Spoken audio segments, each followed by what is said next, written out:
कृष्ण की वाणी। बच्चे, मुझे मालूम है कि तुम्हें भी ना अग्नि परीक्षा से गुजरना पड़ा। तुम्हें भी कटघरे में खड़ा किया गया, तुमसे भी सवाल जवाब किए गए, तुम पर भी इल्ज़ाम लगाए गए, तुम पर भी बहुत सारे दोषारोपण किए गए, बहुत गलत गलत चीज़ें तुम पर की गई। तो मैं तुमसे पूछता हूँ, जब इंसानों ने भगवान को नहीं बख्शा, जब भगवान नहीं बचे गए इस दुनिया से, जब किसी ने भी भगवान को नहीं बख्शा, तो फिर जब राम ने परीक्षा दी, सीता माँ ने परीक्षा दी, किसने परीक्षा नहीं दी है? सबको परीक्षा देनी पड़ी है। तो सोचो ना, जब इंसानों से इतनी बड़ी गलती हो सकती है कि वो भगवान की अग्नि परीक्षा ले रहे हैं, ऊपर वाला इतना बड़ा है, वो ब्रह्मांड नायक है, राम जी वो पूरे जगत के विधाता हैं, वो सब कुछ संरक्षण करता है, उनकी अग्नि परीक्षा ली गई, सीता माँ की अग्नि परीक्षा ली गई, तब उनके मुंह से एक जवाब नहीं निकला, कुछ नहीं निकला। जब उनके सवालों का, जब उन पर बौछार की गई ना, तब उनके सवालों को इस तरीके से उन पर लाया गया कि वो भी टूट गए थे, बिखर गए थे, लेकिन उसके बावजूद भी वो आगे बढ़े ज़िंदगी में, बढ़े ना। नाम है आज उनका, मालूम है कि चीज़ें गलत हैं, लेकिन हमेशा अच्छाई की जीत ही होती है मेरे बच्चे। चाहे सच को कितना भी दबाने की कोशिश की जाए ना, लेकिन सच सच होता है। और मुझे मालूम है तुम कहोगे कि ऐसे सच का क्या फ़ायदा जो कल को सच होने पर ना सबको बलिदान देना पड़े। बहुत लोगों को सच्चाई के लिए बलिदान देना पड़ता है, तो क्या फ़ायदा ऐसे बलिदानों का कि कल को उस इंसान को कोई फ़ायदा ना हो, कोई कुछ हो ही ना उसके साथ। लेकिन क्या है ना, उसका नाम सदैव के लिए अमर रहता है, उसका नाम सदैव के लिए पूरी दुनिया में होता है, पूरा नाम उसका होता है, इज्जत होती है। जब उसका नाम लिया जाता है ना, तो बहुत प्रेम से लिया जाता है मेरे बच्चे।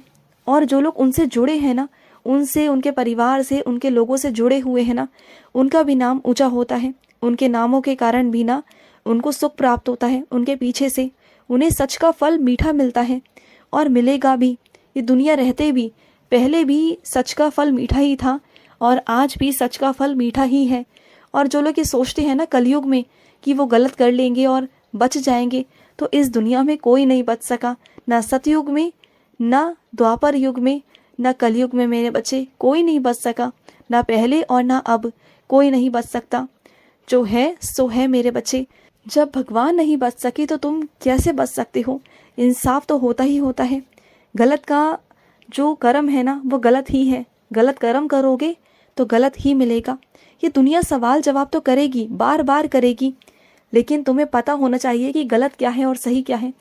गलत चीज़ों की तरफ तुम्हें नहीं मुड़ना, नहीं जाना, क्योंकि गलत दिखाने वाले, गलत दिशा दिखाने वाले बहुत लोग होंगे, लेकिन सच दिखाने वाले कुछ ही होंगे, सिर्फ कुछ, जो तुमसे कहेंगे कि नहीं, गलत राह पे नहीं जाना। और गलत लोग कभी भी ना आगे नहीं आएंगे, क्योंकि वो झुंड में रहते हैं। और जो सच्चे लोग होते हैं ना, वो हमेशा अलग होते हैं, वो बेचारे अलग होते हैं। वो हमेशा अपने आप को ना सिद्ध करने के लिए क्या कुछ नहीं करते, नए नए मार्ग चुनते हैं, अपने सबूत इकट्ठे करते हैं कि वो अपने आप को सही साबित कर सके। सवालों के जवाब देते हैं, लोगों का शिकार होते हैं, लोगों की बातों का, लोगों के सवालों का शिकार होते हैं, लेकिन उसके बावजूद भी वो सच्चाई को नहीं छोड़ते। लेकिन अंत में जीत उन्हीं की होती है। ऐसे कैसे मेरे बच्चे को कोई हरा सकता है? जब राम की जीत हुई तो मेरे बच्चे की क्यों नहीं होगी? मेरे बच्चे की भी होगी, हर बार होगी। मैं तो युगों युगों से था और आगे भी युगों युगों तक रहने वाला हूँ। मैं कहाँ जाने वाला हूँ मेरे बच्चे? मैं हमेशा तुम्हारे पास ही रहूँगा। और सुनो, जिसने एक वक्त पहले तुम्हारे साथ बहुत बुरा किया, तुम्हारे पूरे परिवार के साथ बहुत बुरा किया, लेकिन कहते हैं ना कि समय का चक्र घूमता है, और देखो वो समय का चक्र घूमा और वो तुम्हारी चौखट पर आ गया। तो अगर वो तुम्हारी चौखट पर आया है ना, तो अपनी उन बातों को याद मत करना कि किसने तुम्हारे साथ क्या किया था। बस ये सोचना कि जो वो बंदा है ना, वो बंदा ईश्वर का बंदा है, वो मैंने तुम्हारे चौखट पर भेजा है तुम्हारे ही कुछ कर्मों को काटने के लिए, क्योंकि तुम्हारे कुछ कर्म ऐसे हो गए थे ना कि वो मुझे काटने थे।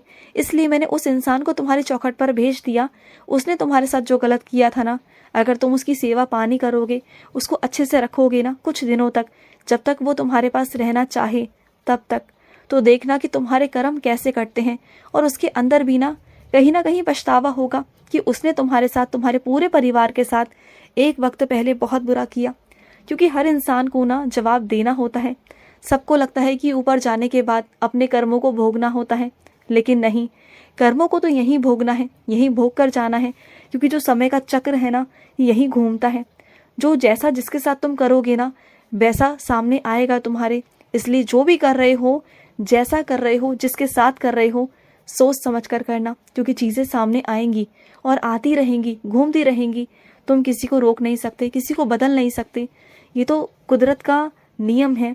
जो करोगे वो भोगोगे, जो बीज बोओगे वही पाओगे। और जो सच है वो सच है मेरे बच्चे। तुम जानते हो ना, सत्यमेव जयते, सच की ही जीत होती है, चाहे कुछ भी हो जाए। सच को कोई आज तक नकार नहीं सका और ना कोई नकार पाएगा, क्योंकि सच सच है। और सुनो, तुम्हारे अंदर जो सबके लिए ममता पीड़ा होती है ना, सबको देख के दुख दर्द आता है ना, कोई गरीब है तो उसे देखकर बहुत दुख होता है ना, और तुम उसकी मदद करने को आगे से उतारू हो जाते हो। जितना भी कर सकते हो तुम करते हो, जितना भी तुम सक्षम हो, है ना, मुझे मालूम है। पता है क्यों? क्योंकि तुम्हारे अंदर ना मेरा अंश है, तुम्हारे अंदर मैं वास करता हूँ, तुम्हारे अंदर मैं हूँ, इसलिए। और सुनो, जिन लोगों से तुम उम्मीदें कर रहे हो ना, उनसे उम्मीदें मत ही करो तो अच्छा होगा, क्योंकि वो लोग उम्मीदों के लायक है ही नहीं मेरे बच्चे। क्योंकि जिनके सहारे तुम उम्मीद कर कर बैठे हो ना, तो वो आज नहीं तो कल तुम्हारा हाथ छोड़ देंगे, हाथ खड़े कर देंगे अपना। फिर क्या करोगे उस वक्त? कब तक दूसरों पर आश्रित रहोगे? खुद पर निर्भर होना सीखो, दूसरों पर निर्भर होना छोड़ो। खुद पर इतने खड़े हो जाओ, इतने सक्षम हो जाओ कि तुम्हें कभी किसी का मुंह ताकना ना पड़े। कभी कुछ खरीदना पड़े ना तो मुंह ताकना ना पड़े, किसी के लिए कुछ देखना ना पड़े, कुछ सोचना ना पड़े। खुद के लिए खड़े हो जाओ, खुद के लिए तुम्हें बाहर निकलना होगा। कब तक ऐसे घुट घुट कर अपने आप को परेशान करोगे? कब तक दूसरों पर निर्भर रहोगे? हाँ, मत करो ऐसा। और कोशिशें, जो प्रयास होते हैं ना मेरे बच्चे, उसका अंजाम जो होता है ना, वो आकर ही रहता है मेरे बच्चे। चाहे उसमें सालों साल लग जाए, महीने लग जाए, या कुछ भी लग जाए मेरे बच्चे। लेकिन जो प्रयास है, जो कोशिशें हैं ना, अगर वो जारी रह रही हैं तो उसमें कोई विघ्न नहीं आ सकता। विघ्न आएंगे तो मैं बचाऊंगा वहाँ से अपने बच्चे को, लेकिन उसकी मंजिल तक वो पहुँचेगा, ज़रूर पहुँचेगा। और किसी भी चीज़ों को ना राजनीतिक देखने से बेहतर है ना कि तुम सच्चाई की तरफ से देखो कि अगर ईश्वर इंसाफ करते हैं ना तो इंसाफ होता ही होता है। राजनीतिक चीज़ें होती हैं, लोग करने की कोशिश करते हैं, लेकिन फिर भी होता वही है जो ईश्वर चाहते हैं। सब कुछ ईश्वर के हाथ में है। वो जब चाहे जिसे चाहे तब बदल सकते हैं, जब चाहे जिसकी जगह बदल सकते हैं, जब चाहे जिसको जहाँ भेज सकते हैं। वो सब उनके हाथ में है, सब कुछ उनके हाथ में है। और सुनो, अपने जीवन से परेशान मत रहो। अपने जीवन को ऐसा बनाओ कि तुम्हें अपने जीवन से प्यार हो जाए, अपने आप से प्यार हो जाए। अपने आप को ऐसा बनाओ, कुछ चीज़ें अपने लिए ऐसी ढूंढो ऐसी चीज़ें जिससे तुम खुश हो सको, जिसमें तुम्हारी रुचि हो। अपने आप को दोबारा से नई तरीके से तैयार करो। अपने आप को दोबारा से ऐसा बनाओ कि तुम्हारे जीवन की खुशियाँ सिर्फ तुम्हारे पास रहें। अपने अच्छे कर्म करो। अच्छे कर्म करोगे ना तो सब कुछ तुम्हारे जीवन में अच्छा ही होगा। तुम्हारी किस्मत बहुत सुंदर हो जाएगी, और जो सुख मिलेगा ना तुम्हें, वो तुम्हारे भाग्य का होगा। तुम किसी से वो सुख छीनोगे नहीं, किसी का सुख चैन तुम छीनोगे नहीं। वो सुख चैन तुम्हारे खुद का होगा, तुम्हारे कर्मों का होगा। तुम देखना। और मैं मंदिर में विराजित हूँ, तुम्हारे घर के मंदिर में मैं विराजित हूँ। तुम्हें क्या लगता है कि मैं वहाँ नहीं हूँ? मैं वहीं हूँ। और अगर मेरे कुछ बच्चे मुझे अपने घर लाना चाहते हैं तो सुनो मेरी बात को। मेरी प्राण प्रतिष्ठा ज़रूर अपने घर में करना। पंचामृत से मेरा 108 बार मंत्र जाप करके अपने हाथों से ही प्राण प्रतिष्ठा करवाना। चाहो तो पुजारी को बुला लो, नहीं तो तुम अपने हाथों से भी कर सकते हो। मैं उसमें आके विराजित हो जाऊंगा, तुम्हारे लल्ला में आके विराजित हो जाऊंगा मेरे बच्चे। और किसी को अगर तोहफा देने की भी सोच रहे हो ना तो उसे भी मुझे ही देना, क्योंकि मुझे दोगे ना तो उसकी ज़िंदगी में कभी किसी चीज़ की कोई कमी नहीं आएगी, ना संसारिक ना भौतिक, कुछ भी नहीं आएगी। लेकिन अगर तुम कोई चीज़ दोगे ना तो उसकी एक सीमा होगी। हर एक चीज़ की एक सीमा होती है, चाहे वो पैसा हो या चीज़ें हो या कुछ भी हो मेरे बच्चे। लेकिन अगर मुझे दोगे ना तो मैं वो हूँ जो उसकी किस्मत बदल के रख सकता है। तो मुझे दे दो उसे, क्योंकि मैं उसके जीवन में उजाले लेकर आऊँगा, उसका अंधेरा उसकी ज़िंदगी से मिटाऊँगा मैं। इससे बड़ा अच्छा तोहफा क्या ही हो सकता है उस बच्चे के लिए जिसके जीवन में मैं ही आ जाऊँ। तो ज़्यादा सोचो मत, मुझे ले लो और मुझे दो उन्हें, ठीक है? खुश रहो। आज का रात्रि कृष्ण संदेश समाप्त हुआ। जय श्री कृष्णा।